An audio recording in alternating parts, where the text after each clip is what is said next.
Mis hermanos, abrazos en el amor del Señor.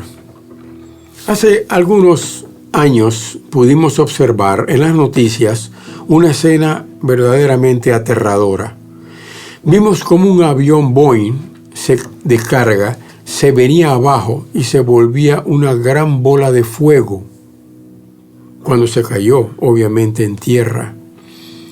Solo podemos imaginarnos el terror que debieron sentir las personas que murieron cuando vieron precipitarse el avión a tierra. Pensar que eran sus últimos segundos de vida. Algo parecido le sucedió a un joven que le gustaba el deporte de la aeronavegación. Él había dedicado casi toda su vida a ese deporte y había desarrollado una tremenda habilidad y una tremenda experiencia, al punto de que hacía cosas con el avión que muy pocos se atrevían a hacer.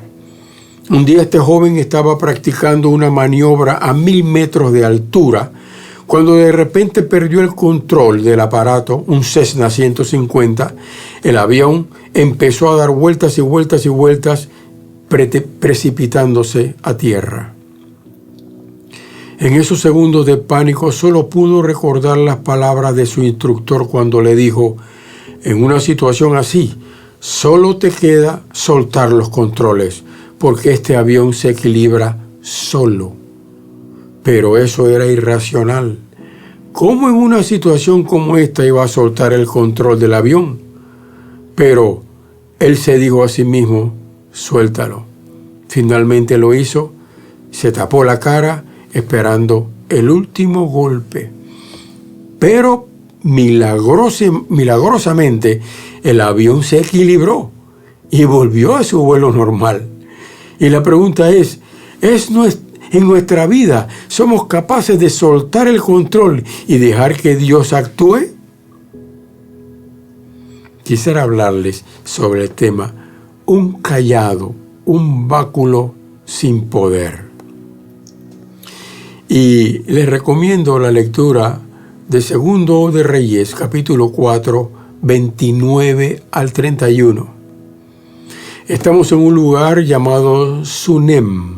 Sunem era una ciudad de Canaán, ubicada en la Baja Palestina, el mismo lugar donde hoy se encuentra ubicada Israel. Y Eliseo era un profeta de Dios, amado y respetado por el pueblo. Él había sido el asistente de otro gran profeta, Elías. En el desarrollo de su ministerio, Eliseo pasaba mucho por Sunem. Y en una ocasión una mujer rica quiso bendecirlo y le construyó un pequeño aposento para que el profeta tuviera donde dormir. Movido por el agradecimiento, Eliseo le consultó a esta mujer por medio de Giesi, su asistente, ¿cuál era la necesidad más apremiante de esta mujer? Giesi le preguntó a la mujer y vino con la respuesta. Y le dijo: no tiene hijos y su marido es viejo, es decir, no puede ayudarla. Segundo de Reyes 4:14. Eliseo mandó a llamar a la mujer y le anunció que tendría un hijo. En efecto, el niño nació y creció, pero al poco tiempo murió. Segundo de Reyes 4:19.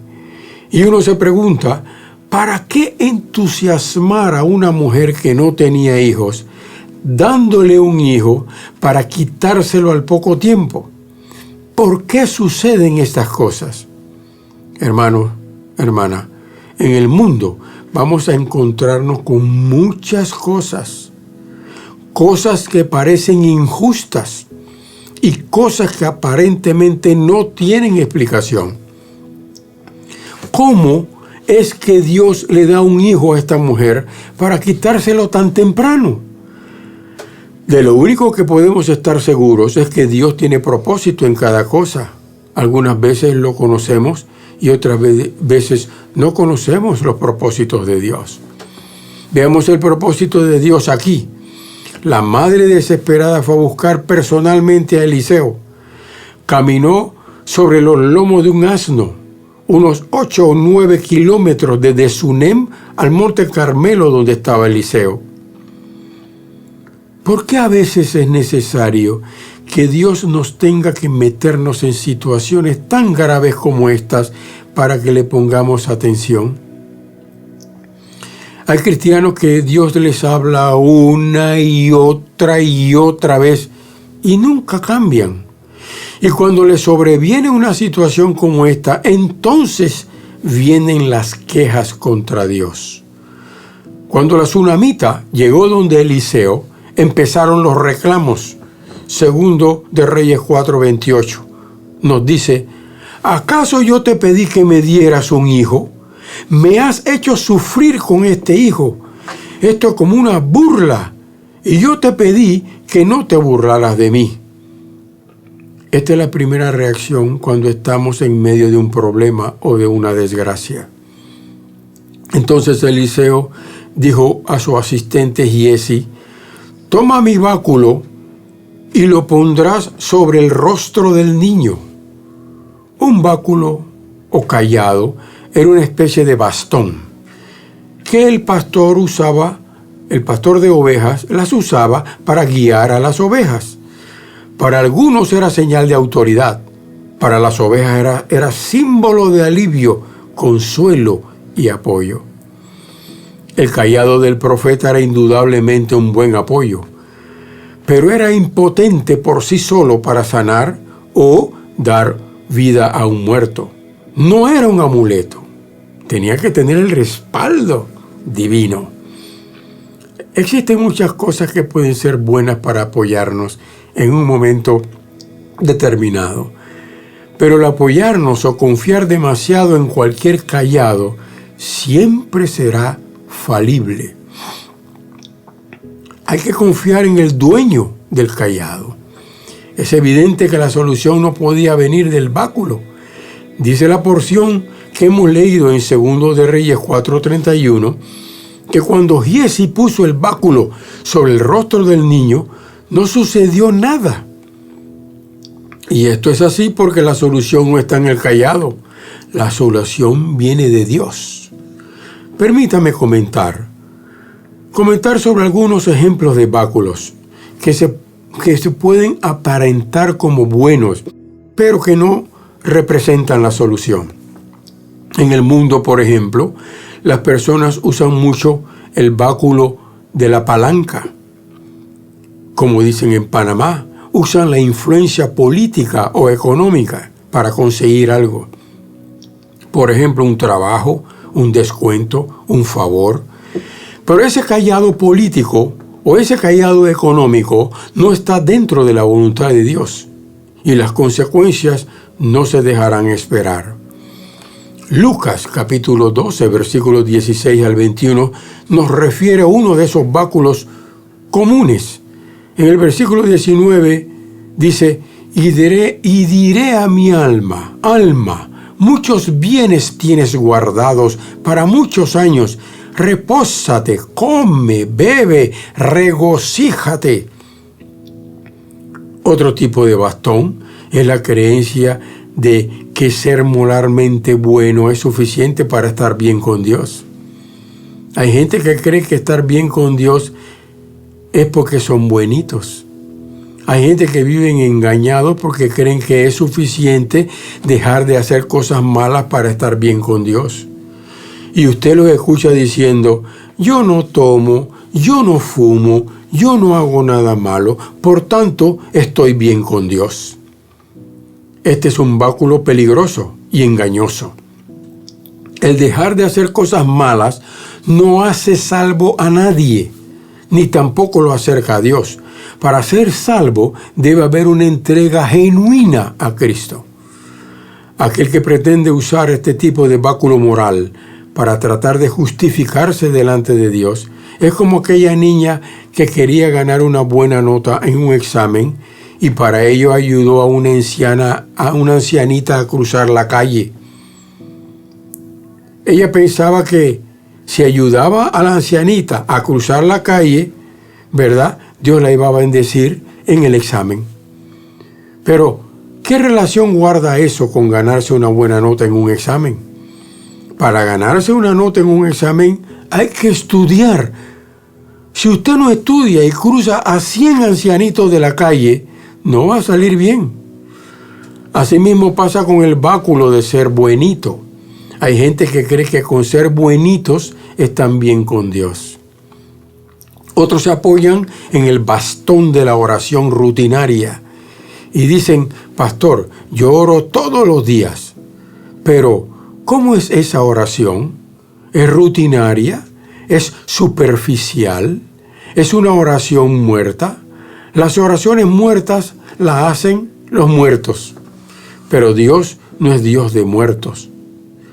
Es una oración para salir del paso. La hacemos cuando llegamos del trabajo cansados y nos estamos durmiendo. También existe el callado del conocimiento de las Escrituras. Hay cristianos que conocen las Escrituras, pero el conocer las Escrituras sin hacerlas es como el ladrillo ornamental, que se ve muy bonito, pero no es nada más que eso, un ladrillo ornamental. La palabra es para hacerla, para llevarla en el corazón. Salmo 119:11 dice: en mi corazón he guardado tus dichos para no pecar contra ti. Otros creen en el báculo del servicio, del activismo en el servicio.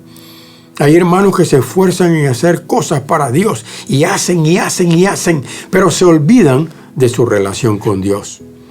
A esto se le llama activismo. La prioridad debe hacerse sobre nuestra relación con Dios primero. El Señor tuvo que orientar a Marta porque estaba dedicada a hacer cosas para agradar a Dios, pero había descuidado su relación con Dios. Es como si invitásemos a unos amigos a la casa y nos dedicáramos a limpiar la casa, de manera que quedara impecable, y cuando llegaran los invitados nos vamos a la recámara y nos encerramos y ellos quedan solos y decimos: ahí le dejo la casa impecable, yo me voy a dormir. ¿Qué pensarían nuestros invitados?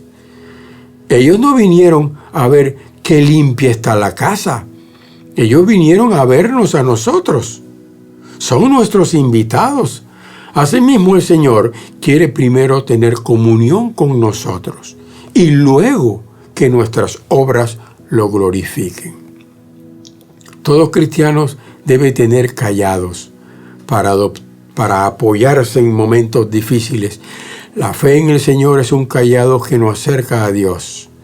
Primero de Juan, capítulo 5:4 dice: porque todo lo que es nacido de Dios vence al mundo, y esta es la victoria que ha vencido al mundo, nuestra fe en el Hijo de Dios. El que cree en el Hijo tiene vida eterna. No es suficiente hacer cosas buenas para acercarnos a Dios. Dios busca algo más. El Padre busca adoradores, verdaderos adoradores. Necesitamos el callado del denuedo y del fervor. Nuestra oración tiene que ser viva, llena de fe. Hermano, hermana, ¿en qué nos estamos apoyando? ¿En oraciones rutinarias? ¿En hacer cosas para Dios? ¿Qué estamos haciendo para construir una vida de comunión con Dios?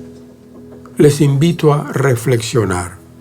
¿Estamos usando los callados adecuados? Bendiciones.